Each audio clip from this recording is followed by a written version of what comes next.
प्रयागराज के कादिलपुर स्थित राजा रानी गार्डन में आयोजित प्रबुद्ध जन सम्मेलन के दौरान वो मंच पर बोलते बोलते भावुक हुए। उन्होंने कहा, मेरे भाइयों पर लाठियां बरसाई जा रही हैं, उन्हें अपमानित किया जा रहा है। इस बीच उन्होंने अपना चश्मा उतारकर अपने आंसू पोंछे। कार्यक्रम से पहले एयरपोर्ट पर मीडिया से बातचीत करते हुए चंद्रशेखर ने बसपा सुप्रीमो मायावती पर भी निशाना साधा। उन्होंने मायावती द्वारा जिस तरीके से योगी सरकार की तारीफ की, उस पर तीखा हमला बोला। वर्तमान राज्य सरकार की भी बहुत बहुत आभारी है, और इसलिए आभारी है क्योंकि इस स्थल को देखने वाले लोगों के टिकटों का इकट्ठा हुआ पैसा पूर्व की रही सपा सरकार की तरह वर्तमान भाजपा की राज्य सरकार ने इसे दबाकर नहीं रखा है,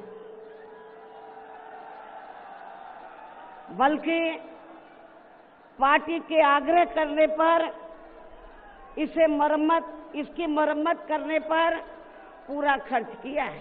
देखिए, ऐसा है, हम उनका सम्मान करते हैं और पता नहीं क्यों ऐसा नजर आता है कि उनके ऊपर कोई राज उनका छिपा हुआ है, जैसे उनको डराया जा रहा है। मैं तो उनसे कहूंगा कि उनको डरने की जरूरत नहीं। समाज में बड़ी आशा उम्मीद थी, और वो आशा उम्मीद जो है, जिस सरकार के नेतृत्व में रायबरेली में हमारे लोगों को पीटा जा रहा, जिस सरकार के नेतृत्व में सीजेआई के ऊपर जूता फेंका जा रहा, जिस सरकार के नेतृत्व में जो है हमारे महापुरुषों का अपमान किया जा रहा है, उस सरकार की तारीफ करना ये कहीं से तर्कसंगत नहीं है। ये बड़ा चिंता का विषय, और समाज में इस बात को लेके बड़ी अफरा तफरी है। मैं लोगों से कहूंगा कि हिम्मत ना हारे, उनकी नई ताकत को आजाद समाज पार्टी मैदान। चंद्रशेखर ने इससे पहले ये भी कहा कि रायबरेली में वाल्मीकि समाज के युवक की पीट कर हत्या कर दी गई, और अपराधी हंसते हुए कह रहे थे कि वे बाबा के लोग हैं। इससे साफ है कि राज्य में दलितों की जान की कोई कीमत नहीं रह गई है।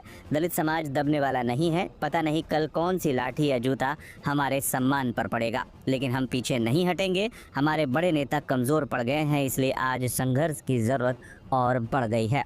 प्रयागराज में जो प्रबुद्ध सम्मेलन हमारे चल रहे थे उत्तर प्रदेश में, तो ये आखिरी प्रबुद्ध सम्मेलन 3 बार इसकी तिथि जो है वो कैंसिल हुई। अब ये दोबारा से आज 12 तारीख की परमिशन मिली थी।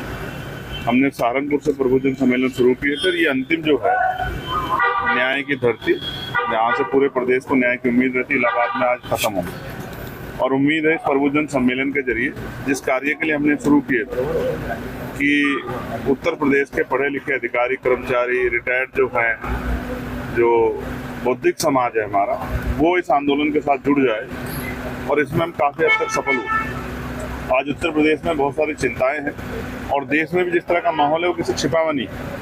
चाहे चीफ जस्टिस ऑफ इंडिया को जूता फेंकना हो, वो जूता चीफ जस्टिस ऑफ इंडिया के ऊपर नहीं पड़ा है, वो पूरे दलित पिछड़े समाज पे, बहुजन समाज के ऊपर पड़ा है। और ये आज की खोखली सरकारों के बड़े बड़े वादों का परिणाम कि कितना जो है द्वेष की भावना कमजोर वर्गों के प्रति देश की दूसरी विचारधारा के लोगों में, चाहे रायबरेली में हरिओम वाल्मीकि को पीट कर मार देना, और उसके साथ ये फाके लगा के हंसना कि हम बाबा के लोग हैं।